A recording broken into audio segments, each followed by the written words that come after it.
श्री शिवाय नमस्तुभ्यं। आनंद मिल सकता है वो दुनिया में कहीं नहीं मिल सकता। सारे तीर्थ धाम आपके चरणों में, हे भोलेनाथ प्रणाम आपके। शिव के चरणारविंद में सारा सुख आनंद हमें प्राप्त हो सकता है।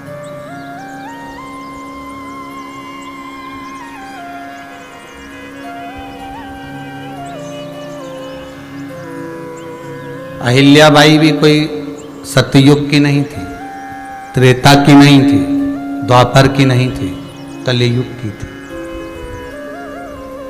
ये नाम भगत भी सतयुग त्रेता का नहीं थे, द्वापर के नहीं थे, यही कलियुग के थे। कड़प सतयुग त्रेता और द्वापर के नहीं थे, यही कलियुग के थे। मीरा, कर्मा, नामदेव, ध्रुव, प्रहलाद, ये आदि कादि के जितने भी क्रम है, भले हम ध्रुव और प्रहलाद को माने आगे के चरित्र में, पर मीरा, कर्मा, नामदेव, तुकाराम, रामकृष्ण परमहंस जी, चैतन्य महाप्रभु जी, श्रीमद वल्लभाचार्य जी, श्रीमद रामानुजाचार्य जी, श्री निम्बाकाचार्य जी, हम जितने हमारे श्री शंकराचार्य आदि कादि के जितने भी साधु सन्यासी तपस्वी साधक उपासक जो हुए, यही तो कलिकाल में हुए। दूसरे कहां अधिक, कहां दूर हुए।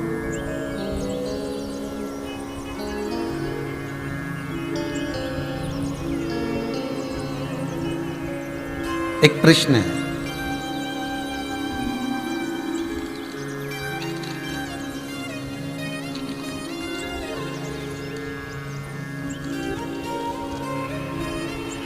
के शर्मा भरद्वाज जी, बुलंदशहर यूपी से हैं।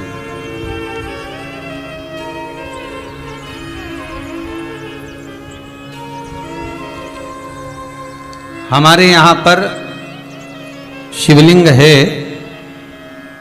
पर केवल लिंग रूप में ही है। पार्वती जी का हस्त कमल अर्थात जिस पर शिवलिंग रखा हुआ है वो नहीं है, और उस पर अशोक सुंदरी की जगह भी नहीं है।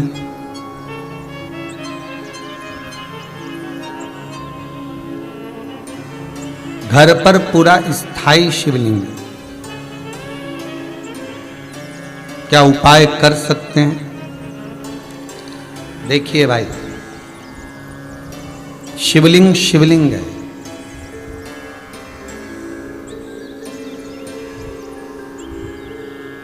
भले वो पार्वती जी का हस्त कमल ना हो, भले अशोक सुंदरी की जगह ना हो, भले अशोक सुंदरी की जगह भले ना हो, और भले उसमें हस्त कमल माता पार्वती जी का ना हो, परंतु शिवलिंग शिवलिंग, भगवान भूत भावन वहां विराज रहे। और एक और बात अच्छे से ध्यान कर लीजिए महाराज, शंकर के शिवलिंग को जहां रखा है आपने, भले वो भूमि हो, चाहे प्लेट हो, कटोरी हो, एक चोमली बना ली हो, कपड़े पर रखा हो, वो हस्त कमल ही माना जाए। बस इतना जरूर है कि गोल बनाते हैं तो उसमें अशोक सुंदरी का स्थान नियुक्त नहीं होता, पर शंकर के शिवलिंग के भीतर 33 कोटि देवताओं का भाव तो वैसे ही आ जाता है।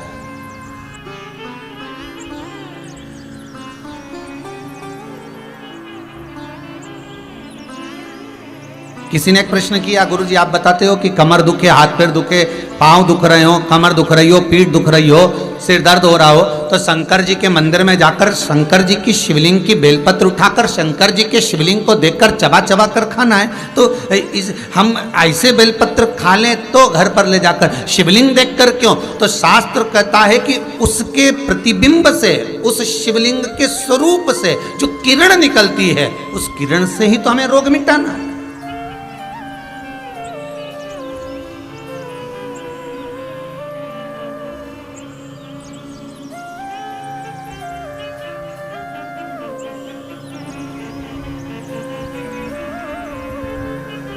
अरे भाई, आप और हम में से बहुत सारे ऐसे होंगे जिनको शरीर में कष्ट होता होगा, और जैसे ही हॉस्पिटल में या क्लिनिक पर या डॉक्टर के पास पहुंचते हैं, बस डॉक्टर हाथ पकड़ के देखता है तो आधी बीमारी तो वहीं समाप्त हो जाती है। बोलो होती कि नहीं होती? सही बताओ। आप लोग तो गए होंगे, हम भी गए होंगे, सत्य बोलना। बस डॉक्टर ने हाथ पकड़ा, बीपी, हालांकि तुम्हें भी मालूम है बीपी में भी कहीं नहीं है, फालतू की बात। और 25 बार तो शुगर चेक करा लेना, शुगर ना ऊंची जाए ना नीची जाए, क्योंकि तू भी शुगर से बढ़कर है क्या? तो अपन भी तो हृदय से मीठा बोलते हैं, तो अपन कम, तो वो सब जांच करा ली, कहीं नहीं निकला। तो कई माताएं आके बोलती है, गुरुजी हमने खूब जांच कराई रे महाराज, कहीं नहीं निकले, पर समझ में नहीं आया, उसके बाद भी पांव दुखे। अर्थात डॉक्टर के पास जाते हैं तो आधी बीमारी तो यही समाप्त हो जाती है, डॉक्टर के पास पहुंचते से बीमारी समाप्त हो जाती है। तो आखिर कारण क्या है कि शंकर का शिवलिंग का दर्शन करें और फिर बेलपत्र को खाएं। अर्थात शिव के शिवलिंग स्वरूप में से जो किरण निकलती है, उसका स्वरूप, उसका आनंद हमारे रोग को वैसे ही हरण कर देता है, हमारे रोग को वैसे ही समाप्त कर देता है।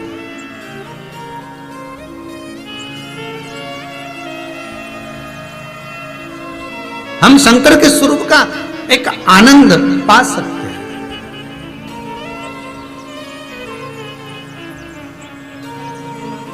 चलो जाने दो, एक और सरल भाषा से समझो। किसी मंदिर में, ये कभी तुमने किसी पुराण में लिखा कि राम जी के मंदिर में जाके एक लोटा पानी चढ़ाओ, कन्हैया जी के मंदिर में चढ़ाओ, माता जी के मंदिर में, भैरव जी के मंदिर में, हनुमान जी के मंदिर में 33 कोटि देवता का कहीं नहीं लिखा कि एक लोटा पानी चढ़ाओ। पर पुराण में लिखा शंकर के मंदिर में जाओ तो एक लोटा पानी चढ़ाओ, शिवलिंग पर जल चढ़ाओ, गंगा जल चढ़ाओ, जल चढ़ाओ, पर चढ़ाओ जरूर। क्यों लिखा? कारण क्या था?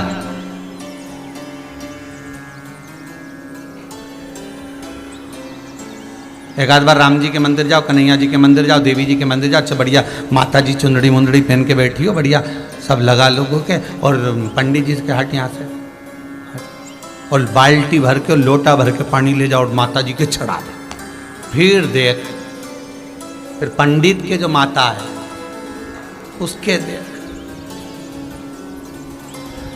अभी तो तूने माता जी के चढ़ाया था, अब माता जी तेरे पे चढ़ेगी, अब हम देख। है?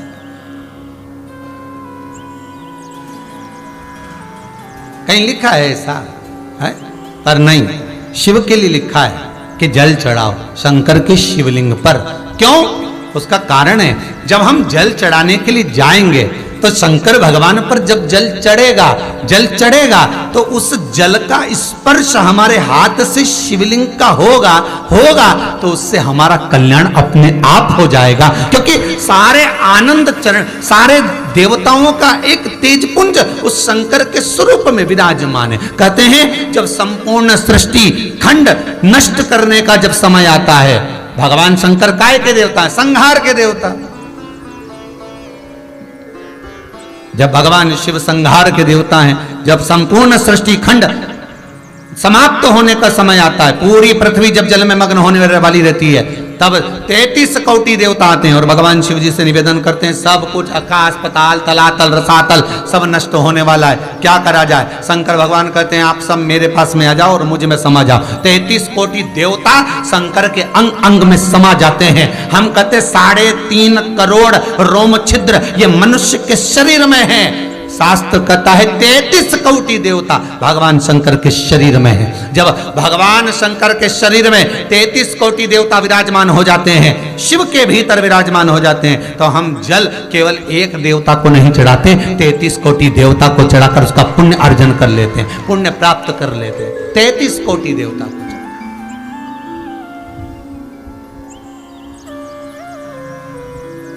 जैसे नीम के वृक्ष में 64 योगनियां होती हैं, देवियां होती हैं, इसलिए आज भी हमारे विधान है, आज भी विधान है कि किसी को बहुत तेज बुखार आ रहा है, बहुत तेज बुखार, महाराज एक लोटा पानी लो, उसमें नीम की, कड़वी नीम की डाल दो, और डालने के बाद बच्चे पे से जिस पे बुखार आ रहा है उसको 7 बार उतारो और ले जाकर नीम के पेड़ में डाल दो, और उस नीम की जो झाड़ है जो पानी के अंदर पड़ी थी उसका जल उस बुखार वाले व्यक्ति पे छींट दीजिए। 15 से 20 मिनट में बुखार नीचे समाप्त। देवियां अपना भाग ग्रहण कर लेती, देवियां भाग को प्राप्त।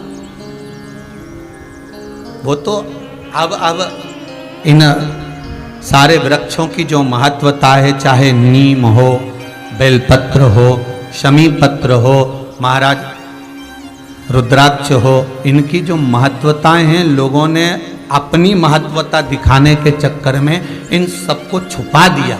वो तो ये शिव महापुराण को वेद व्यास जी ने लिखा, इसमें सारा वर्णन कर दिया कि कौन से वृक्ष से हम क्या क्या फल प्राप्त कर सकते हैं। एक स्कंद पुराण, शिव पुराण, लिंग पुराण और नर्मदा पुराण, ये पुराण शंकर से ऐसी जुड़ गई जिससे हम प्राप्त कर सकते, जिससे हम ग्रहण कर सकते।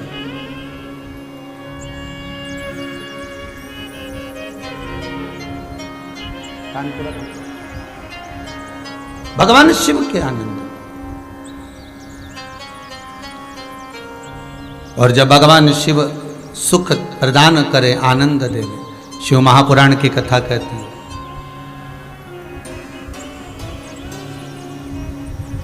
हम भी भले शिवलिंग साथ में लेकर ना चले, अहिल्याबाई जैसे, हम भले शिवलिंग को पल्लू में बांधकर ना चले, पर शिव महापुराण की कथा कहती है हम शंकर का अनुमोदन कर कर तो चल सकते,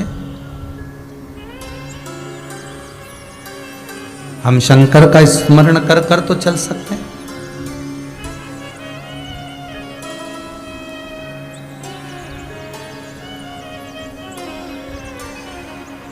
शिवरी नारायण में कथा कही थी, आपको याद होगा। एक कबूतर स्वर्ग जा रहा था। अगर किसी ने सुनी होगी शिवरी नारायण कथा तो ध्यान में होगा। एक कबूतर स्वर्ग जा रहा था। एक पक्षी रेगिस्तान में, जिसके पंख पूरे जल चुके थे, पीने के लिए पानी नहीं मिल रहा था, कबूतर को देखा। कबूतर ने उसको पूछा क्या बात है। उसने पूछा कबूतर से, तुम कहाँ जा रहे हो? उसने कहा रे मैं वैकुंठ जा रहा हूं। अच्छा हाँ। तो उस पक्षी ने कहा कि एक बार भगवान से ये जरूर कहना,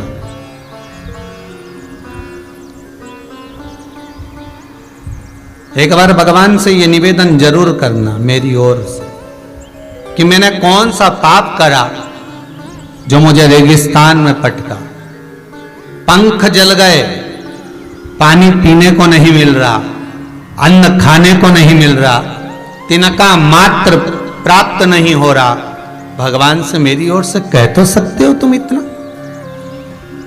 कबूतर ने कहा ठीक है मैं जा रहा हूं, कहने में क्या जाता है, कह दूंगा।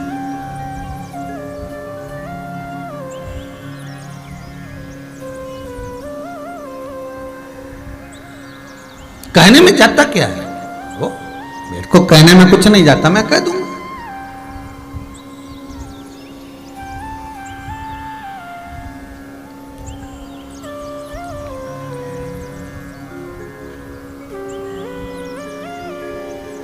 अब होता है मन में जो भाव प्रकट होता है भगवान उसको स्वीकार। एक बहुत भांग घोट कर पीने वाला व्यक्ति तो दिन रात रसे नशे में रहे, भांग का नशा 24 घंटा करे और दिन भर बम बम बोला बोले और गोला घोले निपटा ले, बोले बम बोला और ले गोला तो चले। अब खूब नशे में, परंतु उसका नियम था, रोज शंकर जी के मंदिर जाता था और शिव जी को प्रणाम करके और चला जाता था।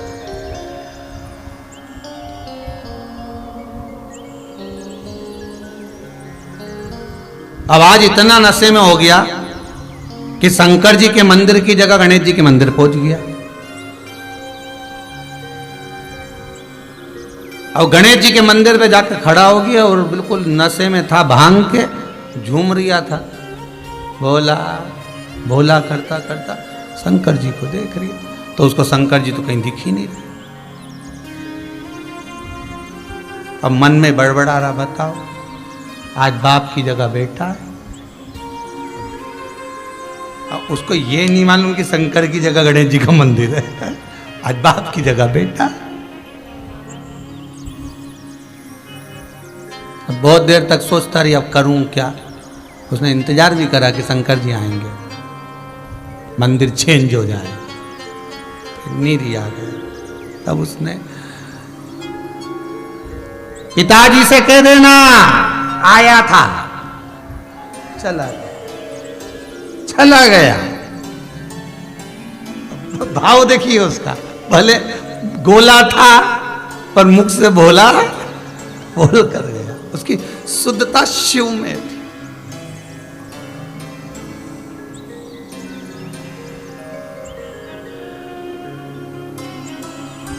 हम कहते हैं हम नशा नहीं करना भी नहीं चाहिए, पर सत्संग का, शिव महापुराण का एक नशा हमारे जीवन में भी ऐसा होना चाहिए कि तुझ में रब दिखता है, यारा मैं क्या करूं, हर एक में शिव नजर आ जाए। वो नशा हमारी बुद्धि चित्त में हो।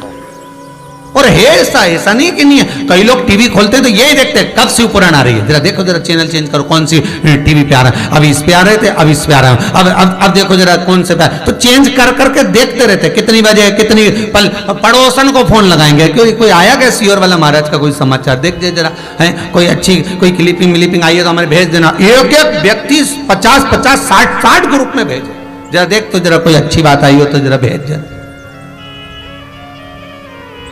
अब भगत शिव का तुम कह देना भगवान से कि मेरे को इतना दुख क्यों दे रहा है। तो पहुंच गया कबूतर ऊपर और धर्मराज के पास गया। धर्मराज ने पूछा क्या बात है कबूतर, तुम दुखी दिख रहे हो, तुम तो बैकुंठ जा रहे हो, तो तुम्हें तो प्रसन्न होना चाहिए। नहीं, दुख इस बात का है कि नीचे एक पक्षी मिला था मुझको, बेचारा बड़ा दुखी था, उसके पंख जल गए, उसके पास में खाने पीने का कुछ नहीं है, कुछ कृपा कर दो ना आप, मेरी तरफ से कृपा कर दो, मैं विनती कर रहा हूं, कुछ तो कृपा करो। धर्मराज ने कहा बहुत पापी है वो, उसको भुगतना पड़ेगा, भोगना पड़ेगा, तो उसको कुछ नहीं मिलेगा, ऐसे ही रहेगा, बिल्कुल ऐसे ही रहेगा, कुछ खाने को नहीं मिलेगा, कुछ भी प्राप्त नहीं होगा। ठीक है, कबूतर बैकुंठ घूमते घूमते देवऋषि नारद के पास चले गए। देवऋषि नारद से पूछा, नारद जी मन में थोड़ा सा दुख है। नारद जी बोले क्या दुख है। एक पक्षी बेचारा पड़ा हुआ है, तो उसको कुछ खाने पीने को नहीं मिल रहा, बड़ा दुखी है, पंख वंख सब जल गए, कुछ नहीं बचा। अब नारद जी बोले भैया जो कर्म में लिखा होगा वो तो भोगना ही पड़ेगा, एक काम हो सकता है। तो क्या शंकर भगवान के पास चले जा, वो ये भाग्य और कर्म कुछ नहीं देखते, वो तो दुखी देखे ने उनने दिया बस। उनको तो जिसने बोला बम बम बोला और उन्होंने दे दिया सोने का हंडा उठा के तुरंत। जब चोर को कुबेर बना सकते हैं तो तू तो जा। अब शंकर जी के पास पहुंच गया। भोलेनाथ जी बोले क्या, वो पक्षी बेचारा है ऐसा। शंकर भगवान बोले जो कर्म करा है तो भोगना तो पड़ेगा, पर सुन किसी से मत बोलना, उसको जाके किया क्या, बस इतना बोल दे कि जितना दुख मिल रहा है ना, हर दुख में एक ही बात के वार है प्रभु बड़ी कृपा करी, बड़ी कृपा करी, इतना जोरदार दिया, बड़ी कृपा करी, बस इतना कहना चालू करवा दो उससे, बाकी कुछ मत करना। अब भोलेनाथ तो भोलेनाथ ऐसे ही काम करवाते हो, जा बस इतना बोल दे, हर चीज में वो कृपा करना कि भगवान बड़ी कृपा करी प्रभु आपने, बस इतना बोल। ठीक है, बोल दिया। उस पक्षी ने पूछा कबूतर तू वापिस आ गया, तूने मेरा बोला हाँ, भगवान से बात करी थी, एक सामने मना कर दिया, पर शंकर जी बोले कि ऐसा बोल कि बड़ी कृपा करी। तो क्या काई की कृपा करी, मैं तो पंख चल कर कृपा करी। तो बोलने में क्या जाए, बोलता रहे, बोलने में क्या जाए, बोल। उसने भी चालू कर दिया, वाह प्रभु बड़ी कृपा करी, कष्ट बहुत है, पानी नहीं मिल रहा, बड़ी कृपा है, मत मिलने तो उसमें भी तुम्हारी कृपा है, खाने को कुछ नहीं मिल रहा पर आपकी कृपा है। एक दिन भगवान विष्णु लक्ष्मी जी के साथ घूमने निकले और घूमते घूमते लक्ष्मी जी रूठ गई। लक्ष्मी जी ने नारायण जी से कहा प्रभु ये क्या है। भगवान विष्णु बोले क्या है बताओ। कितना अच्छा जीव बेचारा, पंख जल गए तो कह रहा वारे प्रभु तुम्हारी कृपा, पानी नहीं मिल रहा तो कह तुम्हारी कृपा है, खाने को नहीं मिल रहा तुम्हारी कृपा, और तुम कृपा सागर बनकर, कृपालु बनकर, दयालु बनकर, करुणा सागर बनकर लोग तुम्हारी आरती गा रहे, जय जगदीश हरे है, और तुम जरा सी दया नहीं कर सकते। भगवान बोले इसका कर्म बेकार, भले कर्म बेकार, पर वो क्या कह रहा है बड़ी कृपा, तो कृपा कर दो, थोड़ी सी कृपा करने में क्या है। भगवान ने कहा ठीक है, पंख दे देते हैं जिससे उड़कर कहीं चले जा। अब ब्रह्मा जी ब्रह्माणी के साथ जा रहे थे, ब्रह्माणी ने सुन लिया, पीने को पानी नहीं, बड़ी कृपा है, 28 दिन का व्रत हो गया, कुछ नहीं पिया, पर कृपा आप ही की है प्रभु जो आपने व्रत कराया। ब्रह्माणी बोले कितना पाप लगेगा ब्रह्मा जी आपको। भगवान ब्रह्मदेव बोले काहे को, इसको पीने का पानी नहीं मिल रहा और कृपा कृपा कर रहा, तुम दया सागर करुणा सागर होकर सबकी लेखनी लिखने वाले, अरे पापी है नहीं मिलेगा इसको, तो क्या पाप आप नहीं काट सकते, काटो पाप और उसको पानी पीने का दो। भगवान ने कृपा कर दी, पीने का पानी मिल गया। अब जा रहे थे भोलेनाथ, अब वो तो विश्वनाथ, विश्वनाथ का मतलब भरण पोषण करने वाला, खाने को देने वाला। पहुंच गए, पार्वती जी बोली कितना दुखी है, भगवान शंकर बोले आग भी मैंने ही लगाई है, ये तो पंख और पानी मिला है, पर बोलूंगा नहीं। पार्वती जी, अच्छा पति की आदत रहती है कितना दान कर कर आ जाता कभी नहीं बताता, और पत्नी हमेशा सोचती मेरा पति बहुत कंजूस बहुत कंजूस, जरा दुकान पे बैठ के मालूम तो करो कितना दान दे दिया बेचारा, किसी को नहीं छोड़ता सबको देता, कमाने में भी नहीं छोड़ता तो देने में भी नहीं छोड़ता। वो तो अपने को लगता है पति दान नहीं करता, भजन नहीं करता, कीर्तन नहीं करता, वो दिखावा नहीं करता। तुम्हारे जैसे 4 घंटे तक अगरबत्ती लेके बैठ गई, उसको दिखावा दिखावा नहीं आता, वो तो बस अपनी मर्जी से जो पढ़ना है पढ़ लेता है, मन से जाप कर लेता है, स्मरण कर लेता है, भजन कर लेता है, दिखावा दिखावा नहीं करता, उसको कुछ नहीं आता, फालतू की बात है ये। बेटा बेटी के ब्याह में देखना तुम, माँ कहती है सब चीज जमा के रखो, जमा के, मंगलसूत्र वहां रखो, हार वहां रखो, पाटली वहां रखो, और वो चप्पल इधर रखो। जब वो बहू को चढ़ावा चढ़ता है ना या लड़की को कुछ देते हैं तो सब दिखावा कर कर, और पिताजी कहते रखा ही है ना, रखे डब्बा बंद रखा है तो खोलो तो सबको दिखना चाहिए।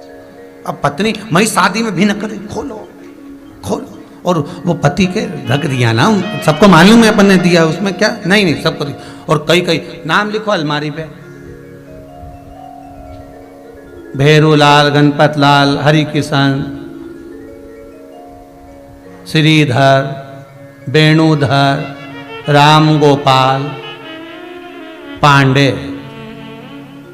तब पूरा इतना बड़ा नाम लिखा अलमारी पे, ऐसा लगा जैसे पूरी धर्मशाला दान करी हो, पूरी लिखा। एक हमारे पास भी आए थे, कहे ये आश्रम में जो पंखे लगेंगे इस पे हम अपना नाम लिख के टंगवा दें। हमने कहा बेटा नाम लिख दिया तो तुम भी टंग जाओगे, इसलिए ध्यान रखो। और जैसा नाम घूमेगा वैसे घूमता रहेगा। ये शंकर है, ओ गर्दानी, भोलानाथ है, शंभो, ये तुम्हें खूब दे और तुम खूब दान करो, मना नहीं है, पर नाम जाने दो, होगा जो चल रहा है। ये पंखे पे कहीं लिखा है, एक पंखड़ी पे लीलाबाई, एक पंखड़ी पे कमलाबाई, एक पंखड़ी पे बिमलाबाई, और बीच में जो बच्चा भेरू किशन।